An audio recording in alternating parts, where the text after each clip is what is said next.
അങ്ങനെയൊക്കെ പോയി 7ാം ക്ലാസ് ആയപ്പോൾ തൊട്ടാണ് എനിക്ക് ബോധം വന്നു തുടങ്ങിയത്. ഈ 4, 5, 6 ആ ക്ലാസ്സുകളിലൊന്നും ഞാൻ പഠിക്കത്തേ ഇല്ലായിരുന്നു. ഞാൻ ഒട്ടും പഠിക്കത്തില്ല. പക്ഷേ എനിക്ക് മലയാളം എഴുതാനും വായിക്കാനും അറിയായിരുന്നു. കാരണം പണ്ട് കുഞ്ഞിലെ തൊട്ടേ LKG UKG 1ാം ക്ലാസ് ഏത് ക്ലാസ് എനിക്ക് ഓർമ്മയില്ല, എന്തായാലും ഒരു 2ാം ക്ലാസ് ഒന്നും 1ാം ക്ലാസ് ഓർമ്മയില്ല. അവിടെ തൊട്ടേ ഞാൻ ബാലരമ ബാലഭൂമി ഉണ്ടല്ലോ, ബാലഭൂമിക്കൊക്കെ 5 രൂപ ഉള്ള സമയത്ത്, ആ സമയത്ത് ഞാൻ വാങ്ങിച്ച് വായിക്കുമായിരുന്നു. ബാലഭൂമി, ബാലമംഗളം, ബാലരമ, ഇത് 3 ഞാൻ എല്ലാ ആഴ്ചയും മുടങ്ങാതെ വായിച്ചുകൊണ്ടിരുന്ന സാധനമാണ്. അതുകൊണ്ട് തന്നെ എനിക്ക് നല്ലപോലെ മലയാളം വായിക്കാനും എഴുതാനും അറിയായിരുന്നു. ഇപ്പോഴും എനിക്ക് മലയാളം എനിക്ക് 100% ഉറപ്പാണ് തെറ്റത്തില്ലെന്നുള്ളത്. പിന്നെന്ന് വെച്ചാൽ എനിക്ക് എൻ്റെ അമ്മൂമ്മ ചെയ്തത് നല്ല കാര്യങ്ങളാണ് കേട്ടോ ഇതൊക്കെ. കാരണം ഇതൊക്കെ വാങ്ങിക്കാൻ എനിക്ക് അമ്മൂമ്മ തന്നെയാണ് പൈസ എല്ലാം തന്നുകൊണ്ടിരുന്നത്. അമ്മൂമ്മ ഒരു പക്ഷേ അത് വാങ്ങിക്കാൻ എനിക്ക് ഇല്ല, നീ വാങ്ങിക്കണ്ട, അല്ലെങ്കിൽ അത് വെറുതെ പാഴ്ചെലവാണ് എന്ന് പറഞ്ഞ് ഇരുന്നിരുന്നെങ്കിൽ എനിക്ക് ഒരിക്കലും ഇതൊന്നും കാരണം 7ാം ക്ലാസ്സിലാണ് നേരത്തെ ബോധം വന്ന് പഠിക്കാൻ തുടങ്ങുന്നത്. അന്നേരം ഈ 7ാം ക്ലാസ്സിൽ തന്നെ ഞാൻ വായിക്കാനും എഴുതാനും തുടങ്ങിയായിരുന്നെങ്കിൽ എനിക്ക് നേരത്തെ വായിക്കാനും എഴുതാനും ഒക്കത്തില്ല. അതുകൊണ്ട് എന്തായാലും എൻ്റെ അമ്മൂമ്മ എനിക്ക് അങ്ങനെ ബാലരമ ബാലഭൂമി എല്ലാം വാങ്ങിച്ചുകൊണ്ട് തരുമായിരുന്നു. എല്ലാ ആഴ്ചയും വാങ്ങിച്ചുകൊണ്ട് തരുമായിരുന്നു. ഞാനതെല്ലാം അതുകൊണ്ട് തന്നെ എന്നെ എല്ലാവരും വിളിച്ചുകൊണ്ടിരുന്നത് ബാലരമയെന്നാണ് കേട്ടോ. എൻ്റെ ഒരു കൂട്ടുകാരനുണ്ട്, അവൻ ഇപ്പോഴും എന്നെ എവിടെ വെച്ച് കൊണ്ടാലും എടി ബാലരമയെന്നാണ് വിളിക്കുന്നത്. എന്ന് വെച്ചാൽ ഞാൻ പുന്നല സ്കൂളിലാണല്ലോ പഠിച്ചത്. എന്നാൽ അവിടുന്ന് ബാലരമ വാങ്ങിച്ചിട്ട് നടന്നുകൊണ്ട് വായിക്കും. വണ്ടിയൊക്കെ ഇടിക്കാനൊക്കെ വന്നിട്ടുണ്ട്, നടന്നുകൊണ്ട് വായിച്ചുകൊണ്ട് വരുമായിരുന്നു. അങ്ങനെയൊക്കെ ഒരുപാട് കാര്യങ്ങളുണ്ടായിരുന്നു. അങ്ങനെ നല്ല നല്ല കുറേ ഓർമ്മകളൊക്കെ ഉണ്ട്. പക്ഷെ ഒരുപാട് നല്ലതിനേക്കാളും ഒരുപാട് ചീത്ത ഓർമ്മകളാണ് കേട്ടോ. കാരണം നമ്മളൊരു അച്ഛനെ പോലൊക്കെ കണ്ട ഒരാൾ നമ്മളെ അത് ഇതുവരെ ഞാനങ്ങനെ അധികം ആരോടും പറഞ്ഞിട്ടില്ലായിരുന്നു. എൻ്റെ ഹസ്ബൻഡിനോട് പിന്നാണ് ഞാൻ പറഞ്ഞത്. കല്യാണം കഴിഞ്ഞ് കുറച്ച് നാൾ കഴിഞ്ഞപ്പോഴാണ് ഞാൻ പറഞ്ഞത്. ഒരു പ്രായമായൊരു അച്ഛനുണ്ടായിരുന്നു ഞങ്ങളുടെ ചാച്ച. പിന്നെ കയറി വരുമ്പോൾ ഒരു ഭാഗത്ത്, ഞാൻ പേരും കാര്യങ്ങളൊന്നും വെളിപ്പെടുത്തുന്നില്ല. പുള്ളിക്കാരനെ ഞാൻ എൻ്റെ ഒരു അച്ഛനെ പോലെ അല്ലെങ്കിൽ എൻ്റെ ഒരു അപ്പൂപ്പനെ പോലാണ് കണ്ടത്. ആലയും കാര്യങ്ങളൊക്കെ ഉണ്ട് പുള്ളിക്കാരന്. ഇപ്പം ഇല്ല കേട്ടോ, പുള്ളി മരിച്ചുപോയി. പുള്ളിയുടെ ആ അമ്മയ്ക്കും എന്നെ ഭയങ്കര കാര്യമായിരുന്നു. ഞാൻ അവിടെ അന്ന് ഞങ്ങൾ സ്കൂൾ വിട്ട് കഴിയുമ്പോഴത്തേക്കും ഞാൻ ചില ദിവസങ്ങളിലൊക്കെ ഞാൻ അവിടെ കയറി ഇരുന്ന് സിനിമയൊക്കെ കാണുമായിരുന്നു. ഞങ്ങൾക്ക് TV ഇല്ലായിരുന്നു. പ്രായമാവുന്നതിന് മുന്നാണ് കേട്ടോ. ഞാൻ പ്രായമായ ശേഷം എൻ്റെ അമ്മൂമ്മ എനിക്ക് TV ഒക്കെ വാങ്ങിച്ചു തന്നു. അതുകൊണ്ട് പിന്നെ കുഴപ്പമില്ലായിരുന്നു. അങ്ങനെ അവിടെ കയറി ഇരിക്കുമായിരുന്നു. ഒരു ദിവസം ആ അമ്മയോട് അച്ഛൻ പറഞ്ഞു, നീ പോയി എനിക്ക് ഇച്ചിരി വെള്ളം എടുത്തുകൊണ്ട് വരാൻ. അമ്മ ശരി ഏട്ടാന്ന് പറഞ്ഞുകൊണ്ട് പോയി വെള്ളം എടുക്കാൻ പോയി. വലിയപ്പോൾ എന്നെ അടുത്തോട്ട് വിളിച്ചു, മോളെ ഇങ്ങോട്ടൊന്ന് വന്നേടി, നമുക്കറിയത്തില്ല, നമുക്കൊന്നും അറിയത്തില്ലോ. നേരെ ചെന്നിട്ട് എന്ത് വെച്ചാൽ, കാരണം ഇന്നത്തെ പിള്ളേർക്ക് അറിയാവുന്ന പോലെ അന്ന് നമ്മുടെ ഈ ഫോണില്ല, കാര്യങ്ങളില്ല. ഒരാൾ നമ്മളിപ്പോൾ തൊട്ടാലും നമുക്കത് നല്ലതിനാണോ ചീത്തയാണെന്നൊന്നും പോലും അറിയാൻ ഒക്കത്തില്ല. ഈ വലിയപ്പൻ എന്നെ വിളിച്ചിട്ട് കയറി കെട്ടിപ്പിടിച്ച് ഞാൻ പേടിച്ചു പോയി. ഞാൻ പെട്ടെന്ന് വലിയപ്പനെ തെള്ളി മാറ്റിയിട്ട് ഇറങ്ങി ഒറ്റ ഓട്ടം ഓടി. പിന്നെ ഇന്നേ നാഴിക വരെ ഞാൻ ആ വീടിൻ്റെ മുറ്റത്ത് ഞാൻ കയറിയിട്ടില്ല. അയാൾ മരിച്ചിട്ട് പോലും ഞാൻ അയാളുടെ മുറ്റത്ത് കയറിയിട്ടില്ല. അയാൾ മരിച്ചപ്പം എനിക്ക് സന്തോഷമാണ് തോന്നിയത്. ഒരാൾ മരിച്ചപ്പോൾ എനിക്ക് ആദ്യമായിട്ട് എനിക്ക് സന്തോഷം തോന്നിയത്. സത്യം, എനിക്ക് ആദ്യമായിട്ട് സന്തോഷം തോന്നി. ഇതുപോലെ കുറേ അനുഭവങ്ങളുണ്ടായിരുന്നു. പക്ഷെ ഇതെന്ന് വെച്ചാൽ എനിക്ക് കുറച്ച് സ്പെഷ്യലായിട്ട് ഞാൻ പറയാൻ കാരണം, എൻ്റെ ഒരു അച്ഛനെ പോലെ ഞാൻ കണ്ടൊരു വ്യക്തിയാണത്. അല്ലെങ്കിൽ എൻ്റെ ഒരു അപ്പൂപ്പനെ പോലെ കണ്ടൊരു വ്യക്തിയാണ്. എനിക്ക് ചാമ്പിക്ക പറിച്ച് തരുമായിരുന്നു, എല്ലാം ചെയ്യുമായിരുന്നു. അങ്ങനെ എനിക്ക് ചാമ്പിക്ക പറിച്ച് തരും, ആവശ്യമുള്ള സാധനങ്ങളൊക്കെ മുട്ടായൊക്കെ ഉണ്ടെങ്കിൽ എടുത്ത് തരും. അങ്ങനെയൊക്കെ ഭയങ്കര കാര്യമായിട്ട് നിന്ന ഒരാളിൻ്റെ കയ്യിൽ നിന്ന് നമുക്കിങ്ങനെ വരുമ്പോൾ നമുക്ക് ഭയങ്കര വിഷമം വരും. അങ്ങനെ കുറേ കാര്യങ്ങൾ ഇങ്ങനെ നടന്ന് ഞാൻ എന്തുവായാലും 7ാം ക്ലാസ്സിൽ, അങ്ങനെ 7ാം ക്ലാസ്സിലെത്തിയപ്പോൾ എനിക്ക് തോന്നി സ്വന്തമായിട്ടൊരു വരുമാനം വേണം എന്നുള്ള ഇതിലെത്തി. കാരണം അച്ഛനും അമ്മയും ഇല്ലല്ലോ. അമ്മൂമ്മ കൊണ്ടുവരുന്ന തുച്ഛമായ പൈസ കൊണ്ട്, അമ്മൂമ്മയ്ക്കൊക്കെ ആ അത്രയൊക്കെ ആയപ്പോഴത്തേക്കിന് പിന്നെ അൻ്റെപ്പീസി പണിയില്ലാതായി. പിന്നെ തൊഴിലുറപ്പിന് മാത്രമായി പോക്ക്, അങ്ങനെയൊക്കെയായി. അങ്ങനെ ആയപ്പോഴത്തേക്കിന് ഞാൻ അങ്ങനെ ഒരു കടയിൽ, ഞങ്ങളുടെ പുന്നലെ തന്നെ ഉള്ളവർ നടത്തുന്ന ഒരു കടയാണ്, ചാച്ചപ്പിൻ്റെ ഭാഗത്തുള്ളവർ നടത്തുന്ന ഒരു ബേക്കറി കടയാണ്. അവിടെ ചെന്ന് ഞാൻ ചോദിച്ചു, ഇന്നോലെ ഞാൻ നിന്നോട്ടെ, എന്നെ നിർത്തുമെന്ന് ചോദിച്ചു. അങ്ങനെ അവർ ശരിയെന്ന് പറഞ്ഞ്, അങ്ങനെ അവർ ഞാൻ സ്കൂൾ വിട്ട് കഴിഞ്ഞ് 4 മണി തൊട്ട് 8 മണി വരെ അവരുടെ കടയിൽ നിൽക്കും. അങ്ങനെയായിരുന്നു. പിന്നെ സ്കൂളില്ലാത്ത ദിവസങ്ങളിൽ കാല് പെരുത്തുപോയി. സ്കൂളില്ലാത്ത ദിവസങ്ങളിൽ രാവിലെ തൊട്ട് വൈകിട്ട് വരെ നിൽക്കും. അങ്ങനെ 100 രൂപയ്ക്കാണ് ഒരു ദിവസം, 100 രൂപ ശമ്പളത്തിനാണ് ഞാനവിടെ നിന്നത്. അങ്ങനെ നമ്മൾ അവിടെ നിന്നു.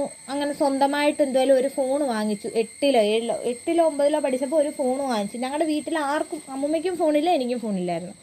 അങ്ങനെ ഒരു ഫോൺ, ഒരു പാട്ട ഫോൺ, ഒരു 500 രൂപയ്ക്ക് ഒരു പാട്ട ഫോൺ. അത് എന്ത് പറയുന്നത്, റബ്ബർ ബാൻഡ് ചുറ്റിയാലൊക്കെ ഇത് അടഞ്ഞൊക്കെ ഇരിക്കത്തുള്ളായിരുന്നു. അങ്ങനെ അത് 500 രൂപയ്ക്ക് ഒരു ഫോൺ ആദ്യമായിട്ട് വാങ്ങിച്ച്.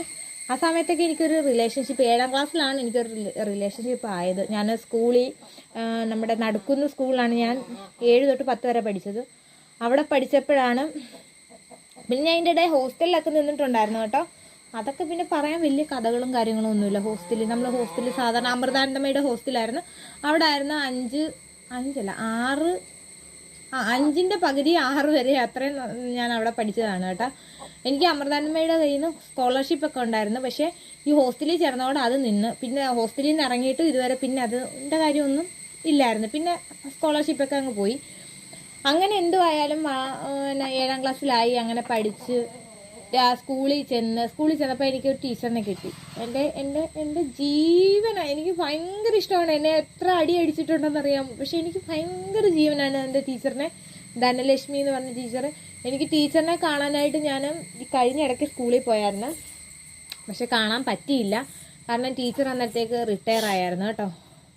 അങ്ങനെയൊക്കെ ആയിരുന്നു. അങ്ങനെ 7ാം ക്ലാസ്സിൽ വെച്ച് ഒരു പയ്യൻ എന്നോട് വന്ന് ഐ ലവ് യു എന്ന് പറഞ്ഞു.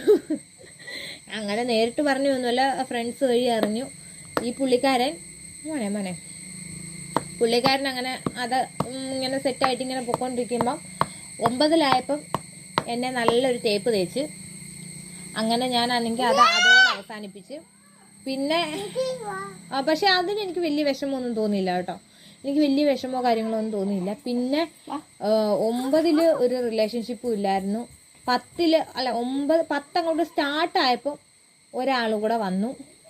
എനിക്ക് സത്യം പറഞ്ഞാൽ പ്രാന്തായിരുന്നു. എനിക്ക് ഭയങ്കര ജീവനായിരുന്നു. എന്ന് വെച്ചാൽ എൻ്റെ ചങ്ക് പറിച്ച് ഞാൻ കൊടുത്തിട്ടുണ്ടായിരുന്നു. എനിക്ക് അത്രയ്ക്ക് ഇഷ്ടമായിരുന്നു. അത് ഇപ്പോഴും എനിക്ക് പറയുമ്പം എനിക്കിപ്പോൾ സ്നേഹമല്ല, എനിക്ക് വെറുപ്പാണ്. ഇപ്പം എൻ്റെ മനസ്സ് നിറച്ച് വെറുപ്പാണ് എനിക്ക്. ഒരു പക്ഷെ ഞാനിപ്പോൾ ആലോചിക്കുന്നത് എന്താണെന്നറിയാമോ, ആ പുള്ളിയെ ഞാൻ സ്നേഹിച്ച് കല്യാണം കഴിക്കാമായിരുന്നു ഏറ്റവും എൻ്റെ ജീവിതത്തിലെ ഏറ്റവും ബെസ്റ്റ് ഓപ്ഷനായിരുന്നു.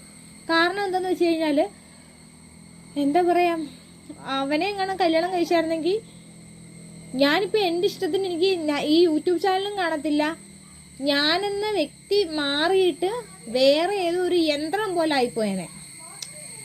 അയാൾക്ക് ആവശ്യമുള്ളതെന്ന് വെച്ചാൽ അയാൾ പറയുന്നത് അനുസരിക്കുന്ന, അയാൾക്ക് വേണ്ടത് ചെയ്തു കൊടുക്കുന്നില്ല. പണ്ടത്തെ അമ്മമാരില്ലേ, ഓരോന്നൊക്കെ അവരുടെ ഈ അമ്മമാരുടെ ഇഷ്ടങ്ങൾ മാറ്റി വെച്ച് ഭർത്താവിനും മക്കൾക്കും വേണ്ടി ജീവിക്കുന്ന അമ്മമാർ, അതുപോലത്തെ ഒരാളെയാണ് അവന് വേണ്ടത്. ഒരു പാവ സത്യം, അങ്ങനെ ഒരാളെയായിരുന്നു അവന് വേണ്ടത്. പക്ഷേ ദൈവം എൻ്റെ കൂടെ ഉണ്ടായിരുന്നത് കൊണ്ട് കുറച്ച് ഇഷ്യൂസൊക്കെ ആയിട്ട് അത് അവിടെ അവസാനിച്ചു. പക്ഷെ അതിനുശേഷം എനിക്ക് മെൻ്റലി ഒരുപാട് പ്രശ്നങ്ങളുണ്ടായിരുന്നു. എനിക്കില്ല പ്രാന്താവുന്ന പോലൊക്കെ. എൻ്റെ അടുത്ത് നിന്ന് ഒരാൾ എന്തെങ്കിലും പറഞ്ഞാൽ പോലും എനിക്ക് കേൾക്കാൻ ഒക്കുന്നില്ല. ഞാൻ പറയുന്നത് എന്താണെന്ന് പോലും എനിക്ക് മനസ്സിലാവുന്നില്ല. അറിയാതെ കണ്ണൊക്കെ നിറഞ്ഞുകൊണ്ടിരിക്കുക. സ്കൂളിൽ അന്നൊരു പരീക്ഷയായിരുന്നു. മാത്സ് ടീച്ചറായിരുന്നു ഞാൻ പറഞ്ഞത്, ധനലക്ഷ്മി ടീച്ചർ. സത്യം പറഞ്ഞ ടീച്ചറാണ് എന്നെ പഠിക്കാൻ ഒരുപാട് മോട്ടിവേറ്റ് ചെയ്ത ഒരാൾ കേട്ടോ. അന്നേരം ആ എക്സാം പോലും എനിക്ക് നേരിട്ട് ടീച്ചർ നോക്കുമ്പോൾ ഞാൻ എൻ്റെ കണ്ണെല്ലാം കൂടെ നിറഞ്ഞ് ഇങ്ങനെ ഒഴുകിക്കൊണ്ടിരിക്കുമായിരുന്നു. ടീച്ചർ എന്ത് സജിത, ഞാൻ പറഞ്ഞാൽ എനിക്ക് അറിയത്തില്ല ടീച്ചറെ, എനിക്ക് ഒന്നും കേൾക്കാൻ ഒക്കുന്നില്ല, എനിക്കൊന്നും പറയാൻ ഒക്കുന്നില്ല. ഞാൻ എന്തൊക്കെ ഇങ്ങനെ ആക്ഷൻ കാണിക്കുക, എനിക്ക് കറക്റ്റായിട്ട് അറിയത്തില്ല എനിക്ക് എന്താ പറ്റിയെന്ന്. പിന്നെ കുറേ നാളെടുത്ത് അതിനകത്തു നിന്നൊന്നും ഒന്ന് കര കയറാനായിട്ട്. ആ സമയത്താണ് സന്തോഷേട്ടനെ ആയിട്ട് പരിചയപ്പെടുന്നത്. അന്ന് ഞങ്ങൾ തമ്മിൽ യാതൊരു ബന്ധവുമില്ലായിരുന്നു. എന്ന് വെച്ചാൽ ഫ്രണ്ട്സ്, ജസ്റ്റ് ഫ്രണ്ട്ഷിപ്പ് അത്രേ ഉള്ളായിരുന്നു. എന്നെ നല്ലൊരു കൂട്ടുകാരിയായിട്ട്, അല്ലെങ്കിൽ എന്നാ ഭയങ്കര ഫ്രണ്ട്സായിരുന്നു ഞാൻ ആ സമയത്തൊന്നും അത്ര ഫ്രണ്ട്ഷിപ്പ് ഇല്ല. എൻ്റെ ഒരു കൂട്ടുകാരിയുടെ അനിയത്തിയുടെ ലൈനായിരുന്നു ഏട്ടൻ. സത്യം പറഞ്ഞാൽ ഞങ്ങളെല്ലാം ഒരു കുടക്കീഴി വരും. അങ്ങനെ എന്തായാലും അങ്ങനെ ആ കൊച്ചിന് സന്തോഷം തേച്ചായിരുന്നു ഏട്ടൻ. ഞങ്ങൾ അങ്ങനെ എന്തുമായാലും അത് ഇതായി. ഞാൻ പിന്നെ ഏട്ടനോട് പറയുമായിരുന്നു, എൻ്റെ പുത്രനാണ്. ഞാൻ പിന്നെ ഏട്ടന് ഞാൻ ആദ്യം സ്നേഹിച്ച ആളെ അറിയായിരുന്നു. ആദ്യമല്ല രണ്ടാമത് സ്നേഹിച്ച ആളെ അറിയായിരുന്നു. ഞാൻ ഏട്ടനോട് എപ്പോഴും പറയാം, അവനോടൊന്ന് പറയുമോ എന്നെ വിളിക്കാൻ, അണ്ണ ഒന്ന് വിളിക്കാൻ പറയുമോ അണ്ണ എന്ന് പറഞ്ഞിട്ട് ഏട്ടനായിരുന്നു എനിക്ക് വേണ്ടി അവനോട് സംസാരിച്ചുകൊണ്ടിരുന്ന ഏട്ടനായിരുന്നു. പക്ഷെ അവൻ എന്നെ വേണ്ടായിരുന്നു. കാരണം വേറൊരു റിലേഷൻ, എന്നെ വെച്ചുകൊണ്ട് വേറൊരു റിലേഷൻ, അത് ഞാൻ കണ്ടുപിടിച്ചതാണ്. അത് കണ്ടുപിടിച്ചപ്പോഴാണ് അവൻ എന്നെ വേണ്ടാതായത്. എനിക്കത് മനസ്സിലായി. അതോടെ ഞാൻ ആ ബന്ധം, പക്ഷെ എന്നിട്ട് എനിക്ക് കുറേ നാള് എന്താ മോനെ എന്നിട്ടും എനിക്ക് കുറേ നാളിങ്ങനെ ആ ഒരു ഇതൊന്ന് നിൽക്കുമായിരുന്നു. കുറേ നാള് ഞാൻ 10 കഴിഞ്ഞ് +1 ആയി. എന്നിട്ടൊന്നും യാതൊരു എനിക്കിടയ്ക്ക് ഓരോരോ പ്രപ്പോസൽസ് ഒക്കെ വന്നിട്ടുണ്ടായിരുന്നു. അതെല്ലാം ഞാൻ വേണ്ടാന്ന് പറഞ്ഞിട്ട് എന്നോട് ഇങ്ങോട്ട് വന്നാൽ പറഞ്ഞപ്പോൾ ഞാൻ പറഞ്ഞു, പൊന്നു മോനെ എന്നെ വിട്ടേക്കണേ ഇങ്ങനെ പറഞ്ഞിട്ടുണ്ട്.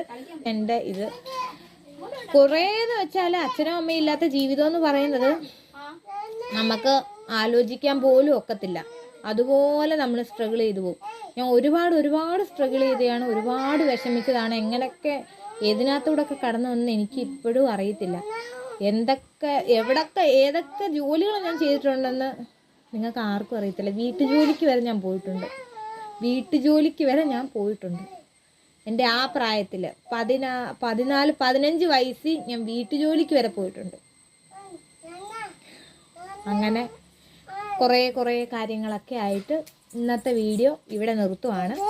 അടുത്ത വീഡിയോയിൽ ബാക്കി കഥയായിട്ട് വരാം. അപ്പോൾ ടാറ്റ.